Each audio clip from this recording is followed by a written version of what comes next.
Welcome everyone to the Love of Wisdom podcast, episode, 4, I think. And we have our first recurring guest, Jon. Hello.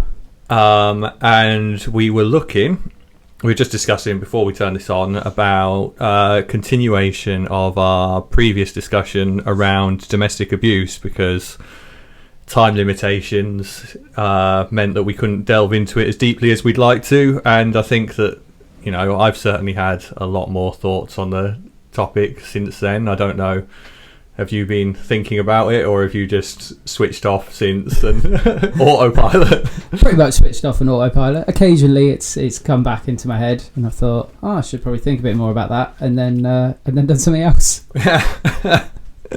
Well, it's been quite difficult to actually get the time to redo this, and I can't remember if I had this board here. You did it. It did have words on it, but it's blank now. Yeah. Oh yeah, we did have it. So but it won't show on camera. I've got a little whiteboard for prompts and so on, so that we keep vaguely on track, and I haven't filled it out this time. Not that it really worked last time, because we basically put 2 points on it and then only spoke about one of them. So we didn't need the prompt anyway. But after our last one, I had a situation that came up with a client I was working with. I was doing some domestic abuse work with a man, because I get asked to do that a lot, being... we are the only two men in a team of 35, something like that. So and obviously you're part-time and in a different role. So I'm very frequently asked to do domestic abuse work with men, and something that came up, that's come up before, not just in my professional life, actually in my personal life as well, but was this guy. I'll keep it very vague for the sake of confidentiality, but he was basically saying that there was a domestic abuse incident between him and his partner, and what he was saying was happening was that they had an argument. And obviously, the sort of advice we tend to give people is, when you feel yourself getting worked up, when you feel yourself losing your temper, walk away, take a break, go for a walk, clear your head, get yourself calm, and return to the conversation as and when it feels appropriate to do, and that conversation can be conducted in a calm and reasoned way. And I have no reason to disbelieve this person that is the sort of approach that they take. And they were saying they were obstructed by their partner from leaving, and she was determined to continue this argument and was shouting and screaming and getting in his face and things like that. And ultimately he pushed her away from him. Now, there's debate about, I think in that particular case, by his own admission, there was element of the frustration getting the better of him, and he maybe pushed harder than he needed to, and so on and so forth. But that's sort of irrelevant. And what was written on this board for several weeks after our last conversation was, she wouldn't let me leave, because I thought that because I wanted that reminder up there, because I thought this was an interesting topic of conversation. And to give another example, I was in a relationship many years ago, and the partner I was with at the time, so this is part of why this situation stood out to me. The partner I was with at the time, if we ever used to argue and stuff, she was very emotionally heightened and would get very shouty and things like that. And it used to very clearly frustrate her that I would stay calm and be like, not rising to her level of sort of emotion. And she would just keep pushing, and it was very evident that she wanted a reaction to match her. I think, looking back on it, I think she would have felt validated in her emotional outbursts if I was also doing the thing, because then that would sort of reaffirm the idea that her reaction to the situation was warranted, whereas my remaining calm was undermining her reaction to the situation. And this happened a number of times, and you know, it's very, very difficult to remain calm when someone's shouting and screaming in your face. And at my worst point, I did lose my temper and I was drinking a cup of tea and I threw it at the wall and it smashed, and it was one of my favourite Arsenal mugs, and I'm still sad about that mug. But I'm glad it was the wall rather than her face. I was like, where's this going? What have you done with the tea? Yeah, so I threw this cup at the wall, and that was sort of like the biggest reaction I ever got. Okay, a few times I shouted and things like that, but one thing that used to happen in that situation was I would go, okay, I'm going to lose my temper, this isn't productive anymore, I'm going to go outside, and I'd usually go to my car, go for a 10-minute drive or something like that. I know they say you shouldn't drive when you're angry, but that's a whole other topic. But I remember on a number of occasions it causing her to escalate her behaviours. I was trying to leave and she would stand between me and the door and she would shout at me, and sometimes she followed me into the street. One time she sort of like grabbed hold of my arm while I was walking down the street to sort of prevent me from walking away. And I just remember thinking, this is so unreasonable, and what if I react to this in any way, then I'm the one who's going to get blamed for what has been a very prolonged situation of her behaviours. So when I was listening to this, and this guy telling me this story, I was thinking, what do you do in that situation? And do we allow for that that nuance and that complexity to these situations in the general discourse? So that is a very long-winded way of me explaining how I came to this this thought process. Is there anything you want to say on that? You know, what's jumping to your mind? What are your thoughts as I'm explaining these situations? Yeah. Well, I think my thoughts are, in a word, like, yes, we do take all that into account in social care, and when we're working with people where their domestic abuse is a factor. I guess what's interesting about the scenario you gave, that's exactly what we would ask, isn't it? Like, as you were saying, like, people to walk away. But it is hard when you're confronted with someone that's going, you're not leaving this argument, like, this isn't happening. I mean, in that particular situation, like, with you, and you didn't react, etc., like, if that was something that did come across our area, which would mainly because the kids were witnessing this, it would be her who we'd be saying, look, you need to let him leave. And I guess in your first one, where it resulted in him ending up pushing her, that's where it is quite interesting, isn't it? Because then it stepped across the line from verbal to some form of assault, like low end common assault, depending on he's pushed her. And I think all of that maybe we take with a pinch of salt because we don't know what was going on. But like, if we just concentrate on that scenario as if that was 100% what happened in real, I guess the things that I'm thinking of there is it's about risk management and reducing the likelihood of something worse happening.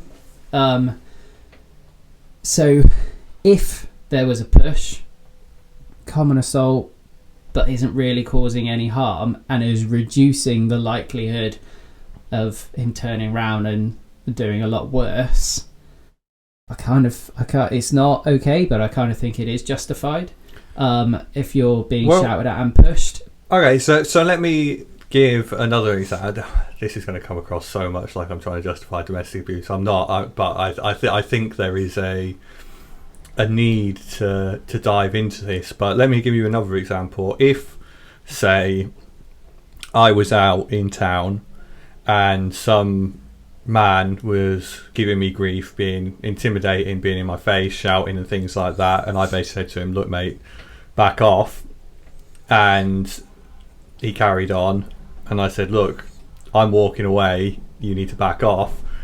and he carried on doing it. I said, look, and I went, back off or I'm going to lose my temper, and this carried on.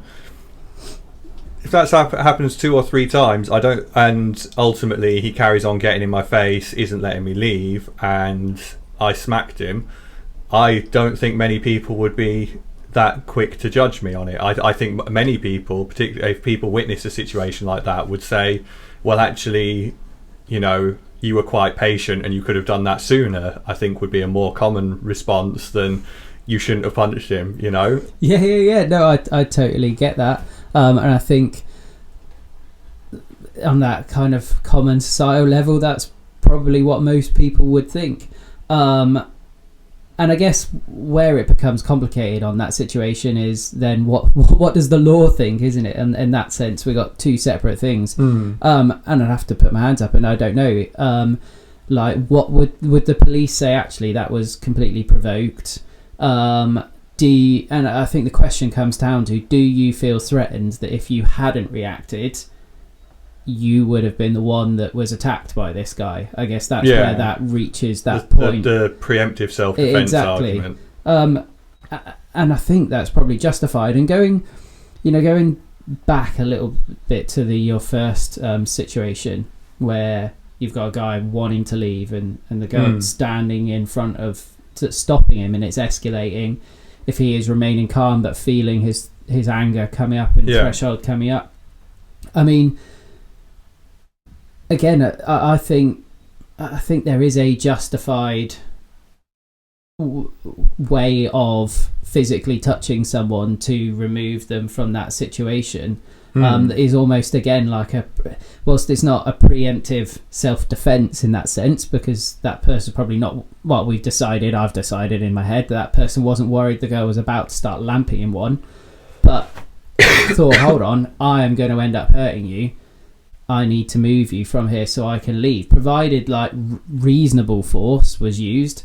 I'll put it in those annoying little bunny ears, but it is such a complicated. But for me, I would say that there is, depending on the situation, a push, a barge just to like get by is probably reasonable. Turning around and hitting someone or considerably violently pushing them is probably where your borderline is not reasonable.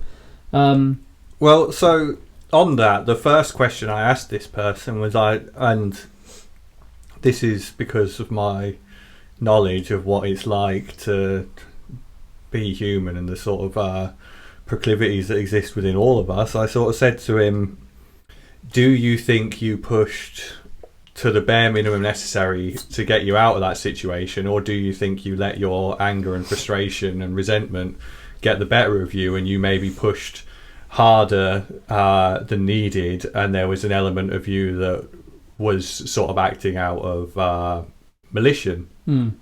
And he said, well, yeah, it probably was harder than that. And I said, okay, but when I was reflecting on this afterwards, I was like, is the expectation that someone is completely cool and calculated and does everything in this sort of ideal way we're suggesting, without allowing their more base motivations to get the better of them? Are we expecting more than is reasonable from a human being? Like, are we to some degree expecting saint-like behavior to because using my example for I have a reasonable familiarity and comfort with conflict situations as a result of some of the work that I've done and some of the other stuff that I've done outside of work, like practicing martial arts and some of the other stuff that I did around sabotaging hunts and things like that. I've been faced with fairly severe physical aggression on a number of occasions, and so I'm practiced in keeping my cool in those situations and keeping a level head, and my patience is enough that it's probably one of the most frequent things that I get sort of positive comments on from other people. Oh my god, you were so patient in that situation, all that sort of stuff. Like, it's clearly one of my one of my strengths, and yet this situation was enough that it was very testing to me to be provoked to that degree, to not be allowed to leave, to have this person shouting in my face. My patience was very, very thin, and like I say, there was the occasion where I smashed my mug, but I'm like, okay, I managed to do that. Is it realistic for anyone to expect that of anyone else? And how many of us, what percentage of the population can realistically remain calm and in complete control of their actions under that level of provocation? Probably quite a smaller amount, isn't there? And it brings me back to the thought of something we were discussing last time, is why, I mean, it was a phrase that I hated, and when I listen back I hated, but there being some form of generally accepted level within society of abuse, as it were, for the fact that actually you can't control everything, you can't stop everything. And like you just said, I think there's a degree of humanity in anger and frustration, isn't there? And it's trying to work out where is that line. And I don't think it's necessarily a saintly level, not by any means. Like, you could say that you throw the mug at the wall wasn't saintly, but how dare you? Yes, how dare I?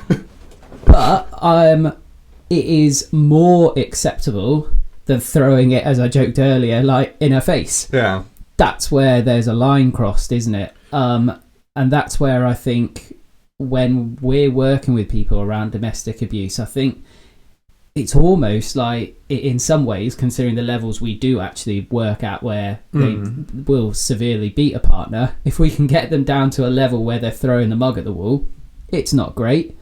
Again, because it's children we work with, like, they're experiencing this argument, but it's a hell of a lot better position to be in. There's potentially some more work to be done there about trying to get them to leave. You're not going to get rid of the full anger, but yeah, if someone referred to children's social care, there'd been an argument between a couple, the kid was present, dad threw a mug at the wall, would we really be doing that much of an assessment? And if we did, it may well just be a bit of a phone call, maybe one visit to just explore if there was anything worse going on. Just remind them, look, try and leave before you get to that level.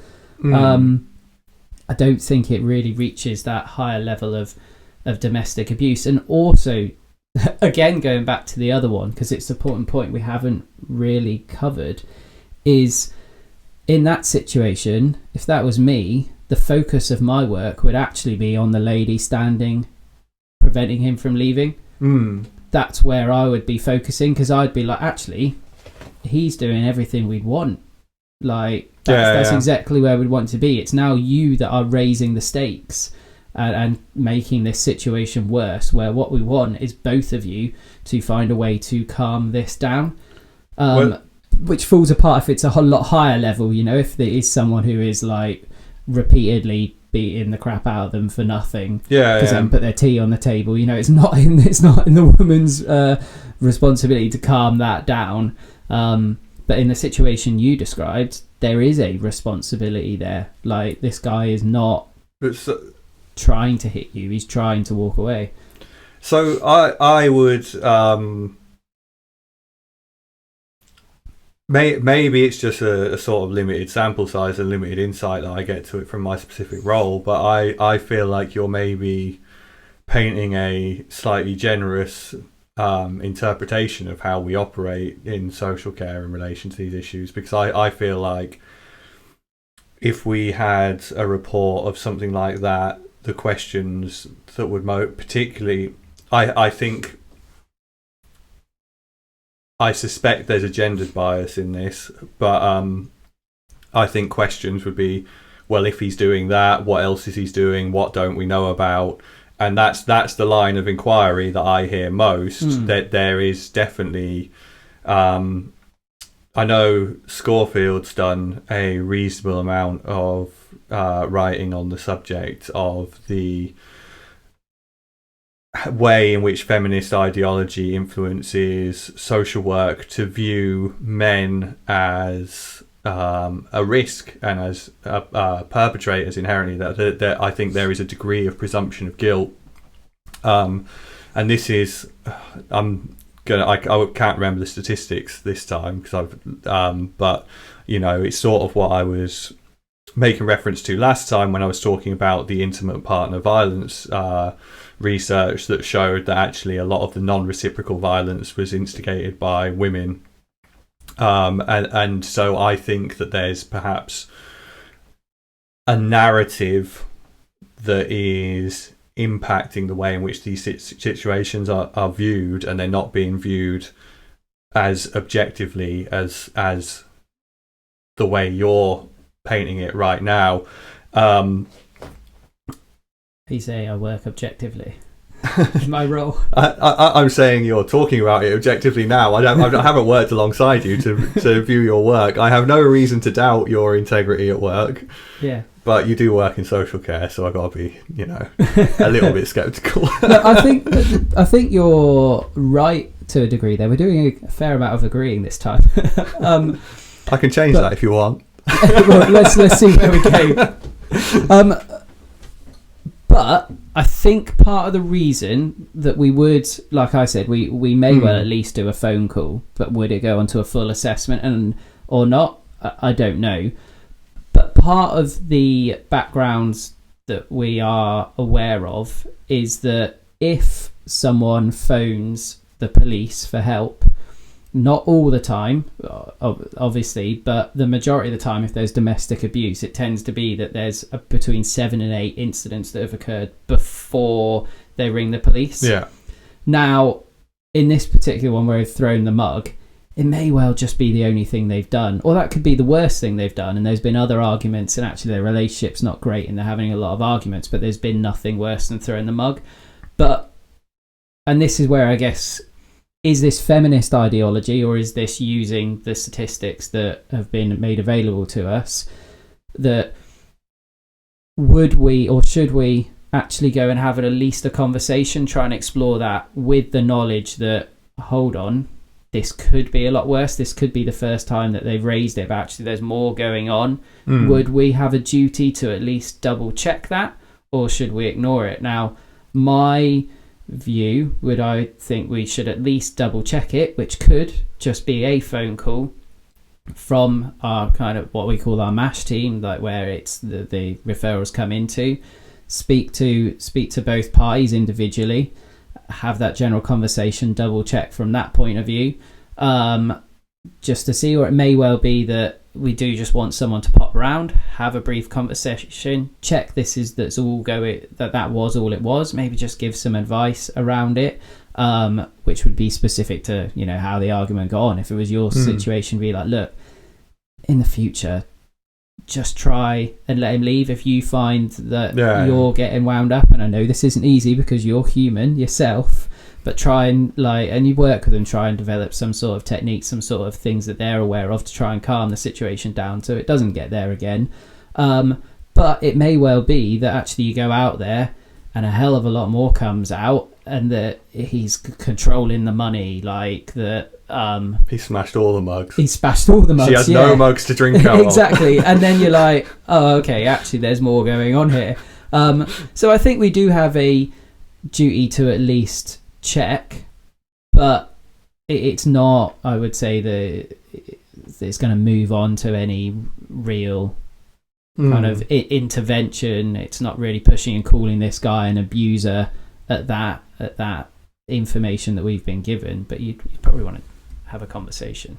Yeah, see, I just don't feel that confident in my experience, and again, it might just be inaccuracies in my memory, it might just be the sample bias of what I've been exposed to. I don't feel that confident in that situation that there would ever be I can't think of a situation where I've heard of the woman being spoken to and saying, maybe he lost his temper because you were provoking him. Like I can't think of situations where I've seen that happening, and I think that would I think there's a number of people who'd be very quick to call that victim blaming.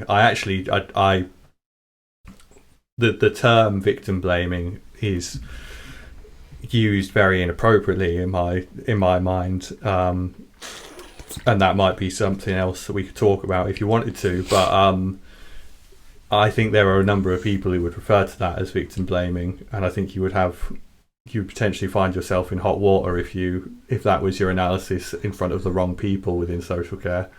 They're wrong. Yeah. I would say they're wrong. In that scenario you pointed out, I would say he was the victim. Yeah. Like, yes, if there is a longer history of domestic abuse, there may be other scenarios where she has very clearly been the victim, but in the one you have painted, he has, let's say he has been more of an abuser in the past. He's listened to advice. He is doing his best to leave the situation, stop things escalating. She's the one blocking him. She is the victim. It's a shame that you say that you haven't had other people talk to them in that situation, because interestingly, I can remember 3 situations in my career where I've had something very similar. Yeah. One that really sticks out was in my first year of practice, and funny enough, in social work, a lot of the stuff you remember tends to be in your first year of practice, because I think it's probably the first time you come across these. But I had almost exactly what you're painting. This guy had a history of domestic abuse. It wasn't the level I would call like high-end domestic abuse, and again there's the caveat of, because I work in this, like I see, as you do, you see the high end where you're like, this guy's got to be out of the house now. Like, this was a level where there is some ongoing domestic abuse, but he is staying in the house. We're happy for that, but we need to work with it. And he had been improving, and it wasn't the first time I'd worked, the service that I was working for had worked with him, and there'd been a clear pattern going through the chronology that there had been incidents, but things were improving. And this situation, I was very much faced with just what you said. I was trying to leave. She was screaming and shouting, wouldn't let me leave. And she said, yes, I was. And I'm picking it with her. Like, it wasn't there was anything else behind it where he was abusing. They had been having a massive argument. She did not want him to leave. And that's that conversations I've been having already with you today is pretty much exactly what I had with her. And we put in a bit of a plan through conversation that, you need to let him leave. This isn't about him being the abuser here. This is about de-escalating arguments. But I would also agree with you in what you were saying about faith in the system. And does everybody do that? Probably not. There are some social workers that maybe do follow like an extreme feminist ideology. Like, as we highlighted earlier, like, I think that there is a lot of insight in feminist ideology, and I do think it has a decent value in society and helping people to understand things that potentially only women are facing. And you're looking for that disagreement, aren't you? No, I'm not looking for the disagreement. I know the agreement's gotten too comfortable for you. You're looking for that. Well, hot takes. No, I think there is particular insights that offers that if people didn't talk about it, it would be easier for a lot of people just to be blind to and not take on board. Whether it's all right or wrong is maybe another matter, but like I do think there is something in there, and we should be taking into account that females have a different perspective or experience to a degree. Can you just turn your mic a little, because I can hear it's getting louder and quieter on life in life than potentially certain men. But I've gone off in this tangent now. I've forgotten where I was going. So the social workers, again, my first year of practice, and this stands out because it was actually in my first week. Something that really shocked me was we were in assessment team. We'd had a referral come through. I was going out shadowing a social worker to go explore what was going on. And she knocked on the door, the lady opened, and straight away the social worker was like, you have done this, I need to come in and talk to you. And me stood there behind was like, bloody hell, you don't know she's done this. Like, you've got absolutely no idea. Guilty until proven innocent. Yeah, all I know is that, all we know is that there's been an allegation that this has happened. You can't just stand on someone's doorstep and accuse them of this. And how the hell are you going to move forward now? Like, they're already like, you what? Like, I'm not going to let you in the house. I mean, she did, but it was like, whoa, how are you going to work with someone here? And that stood out for me right away. And to a degree, it's obviously influenced the way I go forward, because it was something I was like, I never want to be like that. But then I don't think that's something I would have ever done anyway, because I had enough social insight as a human to think, like, you can't go around accusing someone of something without evidence. Like, someone saying it and putting a referral isn't evidence. So the reason why I brought that up, going by, like, yeah, there is some bad social work practices out there. And there may well be some social workers that do very much follow, like, a complete feminist ideology. They're a victim no matter what. And it's just not very objective, is it? Like, what we should be doing and what constant arguments are within social work and within analysis writing is trying to go off the evidence, be objective, unpick. Like, one of my areas is harmful sexual behaviour, which I think I mentioned before. Yeah. And when I'm talking to people and trying to do training on the assessments there, and actually, again, this is the problem, because I bang my head against the wall. I just keep saying context, context, context over and over and over, because you can have an allegation, and then if you don't properly explore it, you don't really know what's happened, and quite often they just run with what it has been alleged. And then it comes across my desk, I start unpicking it, and I'm like, whoa, this isn't as it was painted. Like, has no one really unpicked this with anyone? So there are bad social work practices. Well, this is one of the things that I'm trying to remember where I read this now. So I read in some of the social work literature. It might have been Schofield again. It might have been, but I'm not convinced it was. But it basically said how social workers are quite good at adopting a narrative, and once that narrative sort of in place, it's very hard for professionals to go against it and to sort of change their mind.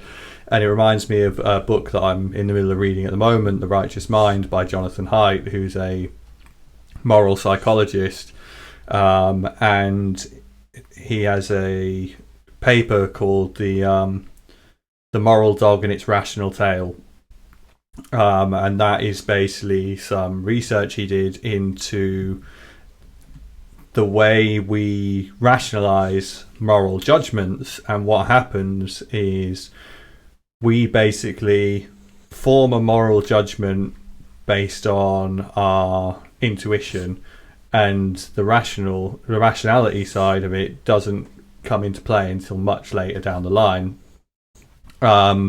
And he's done research into this. You can read through the paper, read through the experiments, and it's very clear that sort of what he's proposing is what's happening.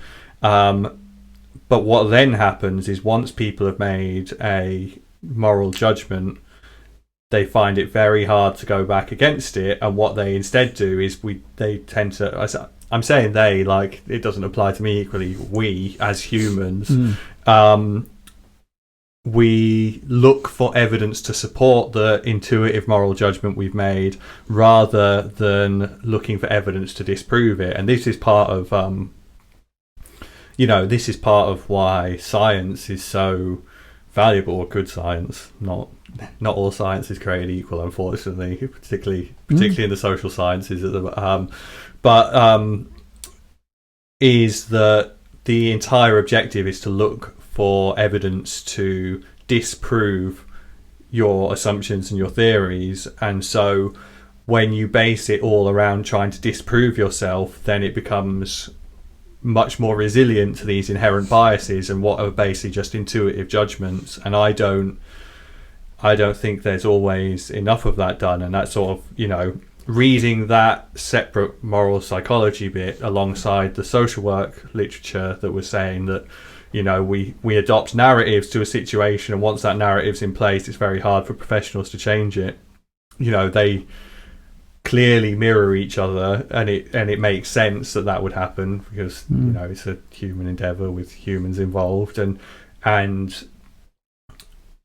I think that is something. I think that's something that could probably be reasonably easily changed within social work if the education side of social work wasn't so focused on sort of social justice narratives and was more focused on how do you do your job well. Yeah. And on that, you've just reminded me that I probably haven't done my job well for the last 2 years. The reason why I'm bringing that in is what you were just describing there is the confirmation bias, isn't it? And yeah, that is something that is well known to crop up in social work now and again. If I'm distracting you with making faces, it's because I've got peanut butter in my teeth, so just ignore it and carry on. You're not just licking your lips at me. Yeah.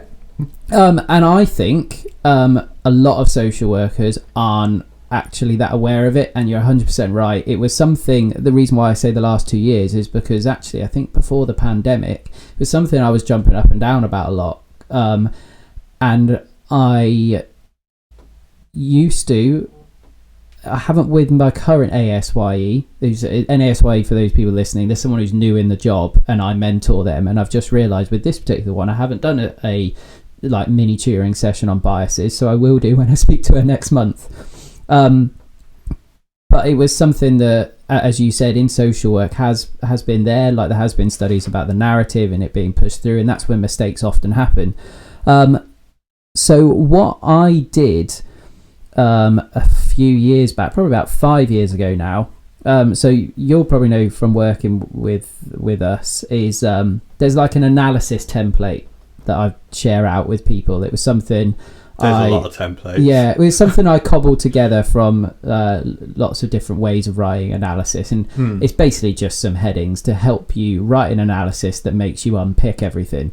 Briefly, it's kind of like why was it referred, what happened, what's the history, what are the strengths, what are the weaknesses, and then one of the key ones is to explore is what is the likely outlook for this child if we do nothing, because that's where you pull in that information.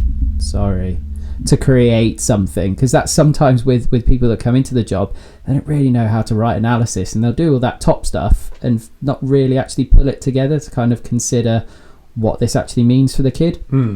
But what I did, and I don't know why I ended up removing this, I think it was just an admin error, but underneath I added the question, it was something like, if you are wrong, where is it that you think you'll be wrong? It came from, what did it come from? It's called a pre-mortem. That's what it's called. So it's called the pre-mortem question, and it's definitely not the way I phrased it, but basically it came from the business world, because there was a company very dictatorially structured. Not from the funeral directors. No, not from the funeral directors. And he was very much like, you need to do this, you need to do that, and go out and set up all these shops. But all the people working below him were too scared to tell him, come grand opening, they hadn't actually got everything set up properly, because they were all like, well, if I tell him, we lose our job. So they were just lying to him, and then the day came and it all kind of fell apart. And from that, what was learnt was actually you need some sort of ability for people to speak openly, and what was put forward was right, if something goes wrong here, what do you think it will be that makes it wrong? And then that kind of gives people the freedom to be able to say that there's problems here. But what I took from that into analysis is, actually that makes people think that next critical step, and makes them take a step back and go, actually, have I properly considered this? If I am wrong in my analysis, where is it that I am wrong? Again, it comes down to, actually, you're a human. Can you still get yourself out of the confirmation bias? Sometimes it's about the time. If you're under pressure just to knock something out, you're not really taking the step back properly to critically analyze your own work, which is another issue. But if done properly, And I mean, one of the best things would be to hand it to someone else and say, if I'm wrong with this, where am I wrong? And try and bring that in. Well, that's the other element of good scientific inquiry is basically recognising that there's a limitation to how much we can attempt to falsify our own beliefs, and therefore having an incentive to, although actually the incentives are questionable at the moment, because particularly if you look at places like America, where they are, to get job security, they would call it tenure. It's sort of like going from a temporary contract to a permanent contract. Like we in the UK, we start off on permanent contracts. I believe it's the same in academia, but you basically have to have a certain amount of published findings and a certain, like, you have to be finding something, and so they've automatically incentivized the falsification of data, because your job depends on you finding something, so you're going to have to find it. You can't go, okay, well, I haven't found anything here, move on to the next, because the next could be unemployment. But there should be an incentive to find the issues within your work, but also, peer review should be someone who's experienced in the field, who's very thorough with their work, who can look over it and look for any holes in it. And then once it's peer reviewed and it's published, it's then fair game to anyone in that community to rip to shreds and pick apart.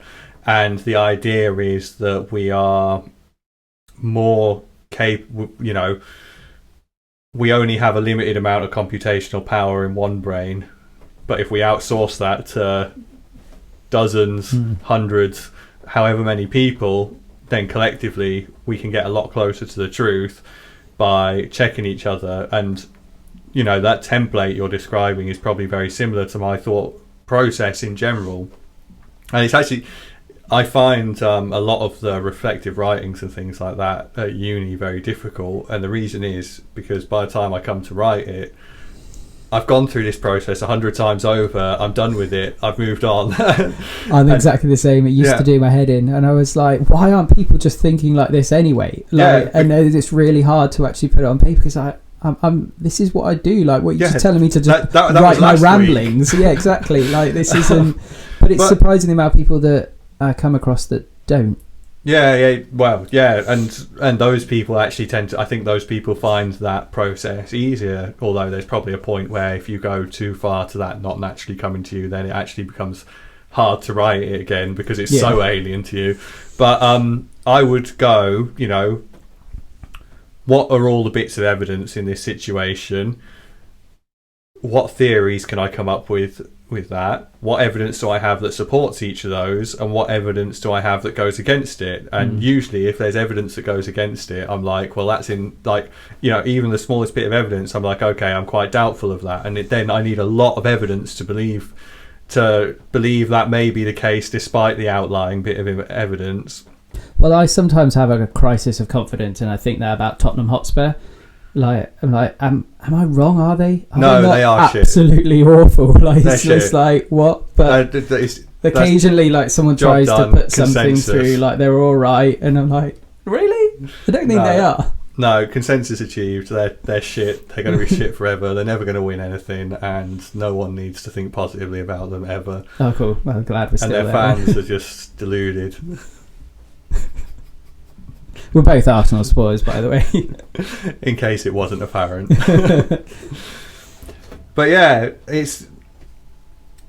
Well, that sort of took us off on a strategy. So, I want to come back to something, because I think that I had some other ideas for things we might talk about, but they're probably too big of a topic, so I think you have to go in about 20 minutes. Yeah. You've got stuff to do. But... keep them in the bank next time. Yeah. See, we can just make an entire podcast about domestic abuse, which was never the intention. Domestic abuse from a social work angle, which is, whatever. But it came up somewhere in that conversation, was the idea of victim blaming, and I've been thinking about this a fair bit recently, and the reason I've been thinking about it is because I read, you'll probably see it, Malcolm Payne's Modern Social Work Theory, which of the social work texts I've read about theory is does probably the best job of exploring them and picking them apart, putting arguments for and against. But my biggest criticism of it is a lot of the complaints in there against some of the theories just weren't, well, to me they just were so self-evidently inaccurate that I didn't understand why they've made it to publication. But one criticism of almost every theory was concern that it was blaming the victim, and every time I sort of be like, no, it's not. Like, there's no blame being attributed here whatsoever. And actually, to tie this in more, I've been working with a woman recently who suffered a fairly horrific domestic abuse incident, and I've been working with both of them, but I was speaking to her, and she was getting support from one of the main, or if not the main, domestic abuse sort of charities that support it. And she basically said to me after near the end of our first session, she was like, I don't like working with them. And I was like, why not? And she was like, because they're just patronising, they try and convince you that you're a victim, and it's all sort of a narrative. And what I want is someone to help me figure out where I've been going wrong and what mistakes I've made along the way, so because those are the things I can change. And I was like, well, yeah, fair enough. I'm not going to patronise you. I don't have any ideology or like agenda in this. My sole motivation is to figure out what it is you want and need from this, and to see how we can obtain that, because I don't toe any line for anyone. And so this phrase, victim blaming, I think it actually reminds me of this Will Smith video. I don't know if I've mentioned it to you before, don't think so. Before Will Smith became a pariah, he went through a little period where he was putting out these sort of motivational videos, just like, a couple minutes long, just sort of talking about some topic or whatever, and they were quite interesting and quite insightful. And he did one that, if you speak to any adolescent that I've worked with over the last 5 years, they will tell you how much I love this video, because I show it to them all the time, because it's really succinct and it's really useful. And he basically talks about the difference between fault and responsibility. And he said that people tend to conflate the two.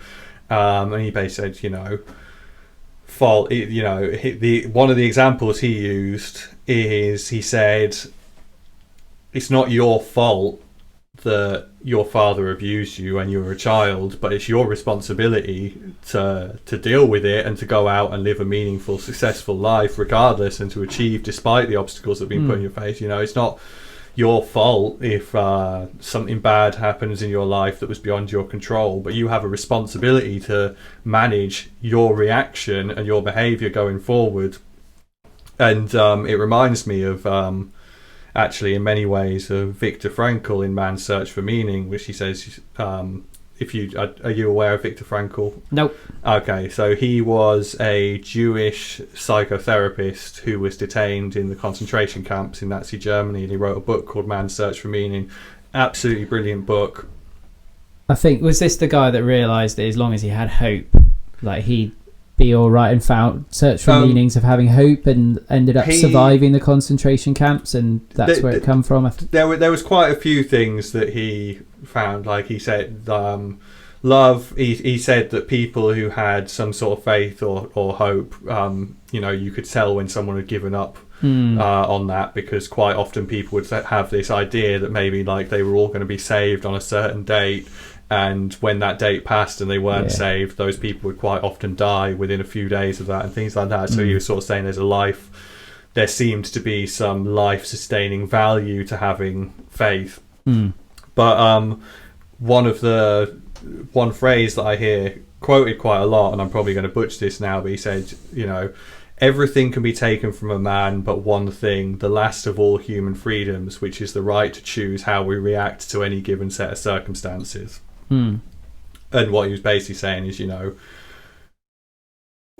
I'm in a concentration camp, separated from my wife, people around me are dying, people are stealing from each other, there's all sorts of turmoil and disease, we're malnourished, we're being put to work.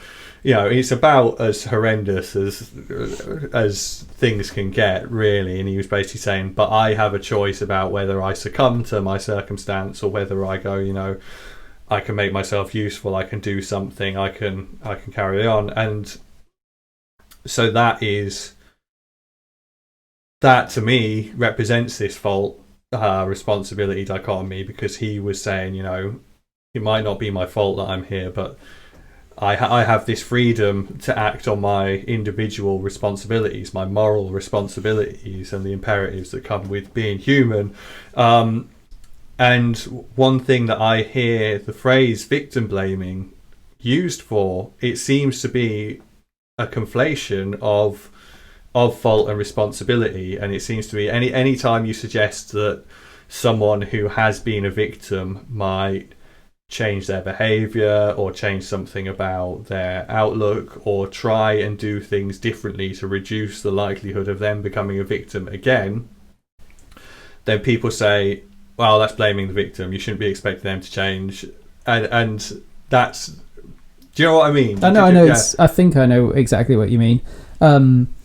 Yeah, I think what you just described there is right and very true, but I think it sounds very cold if it's not wrapped up with empathy for what someone has been through, which I think you kind of meant anyway, like knowing you, like without actually verbalizing, like you were just like, oh, so what's happened to you, get up and get on with it, you know, like people sometimes need a cuddle, pick yourself up by the bootstraps, mate. Yeah, you know, people need a cuddle, like a little bit of processing before they move forward.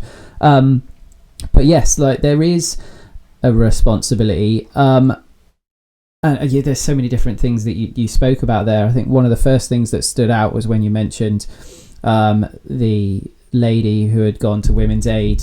I've terrible hitting this mic. No, I was laughing because I didn't mention Women's Aid by name. Oh, okay, right, all right. Well, I think we can mention them. We can mention Women's Aid by name. It's fine. And actually, it's not just Women's Aid, because I've worked with different people in different organisations, different places, and yes, I have come across other women that have said the similar, like they're just trying to make me a victim, like I don't like the narrative that they're pushing, and I think that there is some truth in that, and that sometimes people do need to potentially open it up a little bit more and not just shut down and like, this is the path I'm going with domestic abuse. I kind of almost reiterate what you said, like you are a victim, this has happened. Yes, they are a victim, yes, this has happened, but you need to bring in some form of circumstance around it. It goes back to that context. If someone is saying, what do I need to know about my responsibility in this? That's already making me fire off a number of questions. I mean, the first one, is it that actually this abuser has got them in such a hold, going with the idea of when someone is mentally abused to the point where they just think they're worthless, think they're pointless, that actually that they are blaming themselves and thinking like, oh no, he's got right to do this to me. Is it that level where actually we need to be working with them?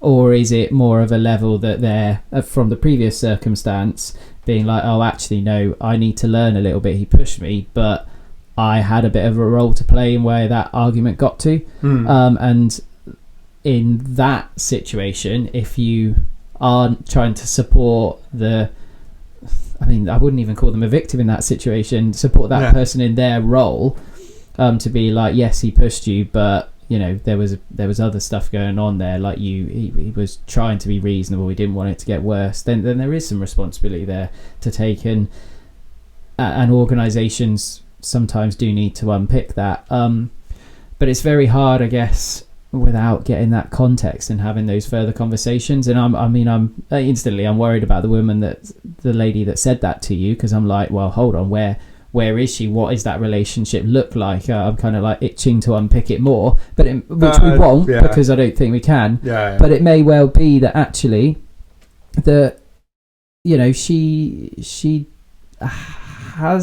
there has been situations where she's reacted that haven't de-escalated, but then we also need to consider, well, how much of an abuser is he? Like, if he's a serious high-end abuser, like come across of making someone eat dog poo, your responsibility for keeping that escalation, I'm not saying you should be walking around on eggshells like that, that's wrong. But if it's someone that throws a cup at the wall through an argument, I don't know, maybe there is something there. It's so complex to unpick.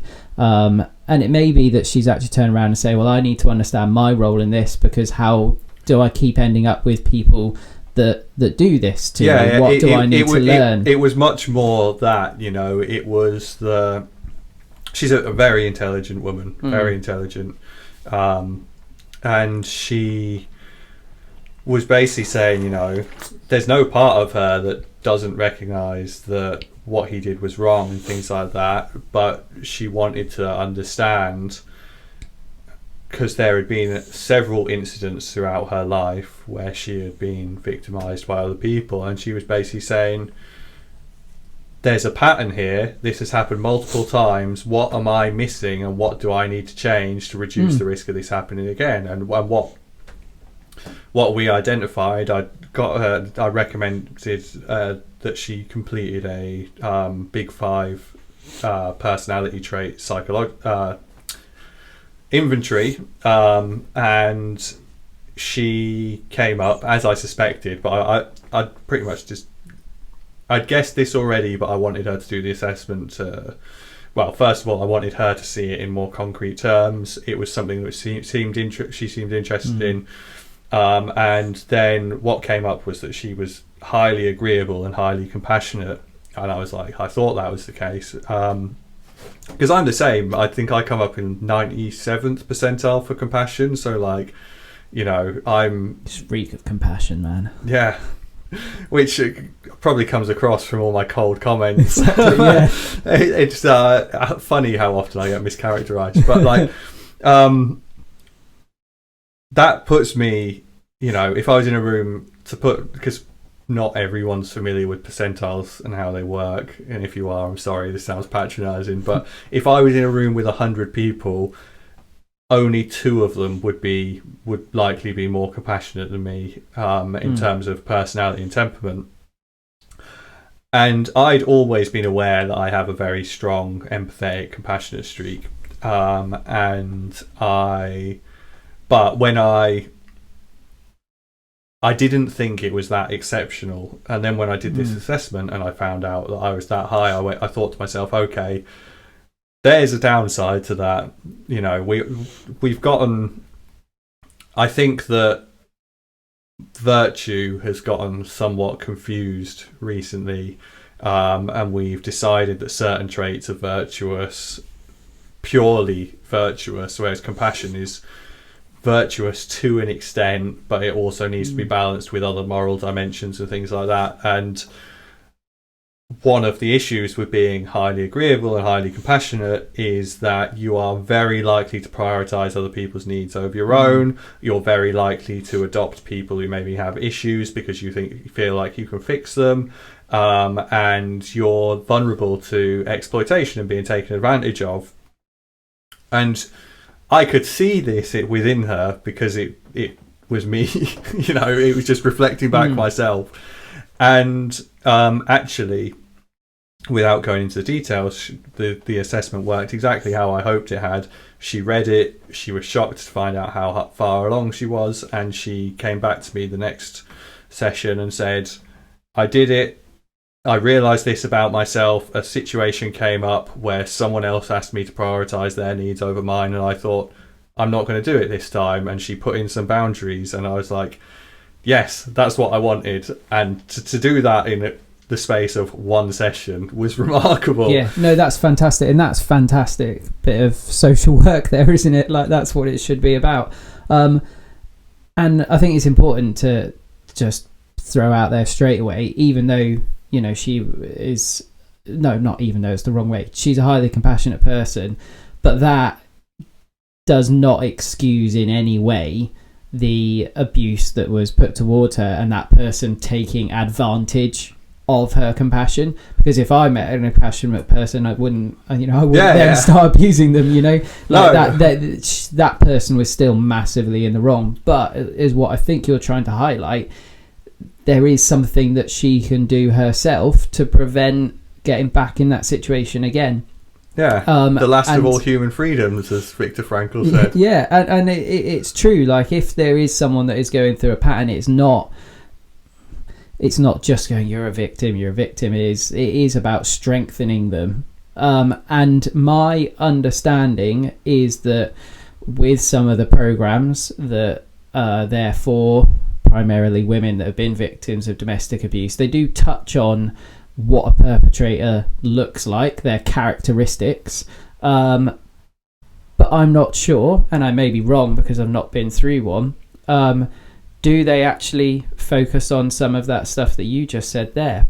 Potentially not, and maybe it's something that needs to be brought in, because it isn't victim blaming, it's victim strengthening. Yeah, it's empowerment. It's empowerment in its truest sense, but that's another word that I feel is being co-opted to mean something very specific, and I would question whether enforcing the idea of victimhood on people can ever be considered empowering. Like, I don't know anyone whose life's ever gotten better from viewing themselves as a victim, and I think that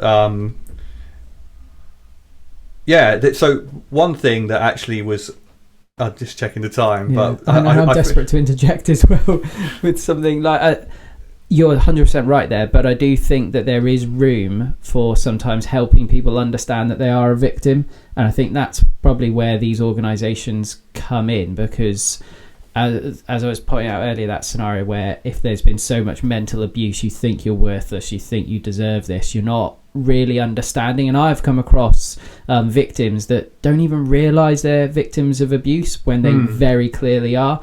And in that sense, which is where I think some of these programs start off, is like trying to actually get them to realise they're a victim so you can get them out of that situation, and then you can start to work on them and build them up. But that doesn't necessarily work in other situations where someone already knows they're a victim and then keep going, yes, you're a victim, we'll give you a hug. Like, that ain't gonna help someone move along. But you, as I said earlier, you do need a bit of empathy, being like, you are a victim, let's have a cuddle. But then how do we stop you being a victim again? How many of your service users are you cuddling? All of them. Just running around cuddling everyone. It seems to be your default strategy, you know. Yeah, no, have a cuddle. Yeah, no, I'm more of a cuddler than a fighter, but you know, I do have enough professional boundaries to not actually go around cuddling people. But it's an easy phrase, isn't it? Like, to throw out in terms of, you know, it's just being empathetic, isn't it? And all right, Jimmy. From there. Brilliant. I almost feel like we should leave it on that. Well, we are about time to wrap up. I did have something else that I wanted to go into next from that, but I think put it on the big board. Yeah, put it on the big board and then wipe it off before the next one. And we'll go from there. But whilst this is primarily, we've spoken about domestic abuse, it's almost easy to go, oh, this was another podcast on domestic abuse. Actually, a lot of it I kind of thought was on like analysis and decision forming and unpicking and making sure we balance things properly. It's kind of was more almost that was the focus, was just use domestic abuse as that to hang it off. Well, I also think to a large degree, I mean, maybe this is just me, but I tend to do a lot of learning on like specific subjects. Like, you know, I've spent quite a lot of time on moral psychology recently. Earlier in the year, I got really into gender and gender questioning, and like, you know, I'll sort of delve into one subject, but I always learn stuff from that subject that's transferable to other areas. And, like what we're talking about in terms of the response to domestic abuse and understanding, there's something in there that's about understanding yourself, understanding dynamics with other people. There's something, anyone who's being exploited, or, the thing like we're talking about agreeableness, agreeable, compassionate people, they might not necessarily be taken advantage of by a domestic abuser. It could be, CCE or CSE or child criminal exploitation or child sexual exploitation. It could be, the rogue trader who comes around and convinces you to give them 10 grand to tarmac your drive or whatever. Or your boss not to give you a pay rise. Yeah, exactly. Like how many people struggle to say no at work and end up working 60 hours in a week and running themselves into the ground and burning out because they just haven't ever put the boundaries in place. If you are one of those highly compassionate people, then the biggest thing you can probably do to help yourself is to learn how to say no and to prioritize your own needs. Be selfish. Sometimes we have to be selfish. Yeah, I think that's a good ending note. Yeah, you'd prefer sometimes be selfish. I prefer that than being referred to as Jimmy. You'd rather end on me being selfish than you being a pedo. Yes, much prefer. Right, all right. Cue the music. Thanks, everyone.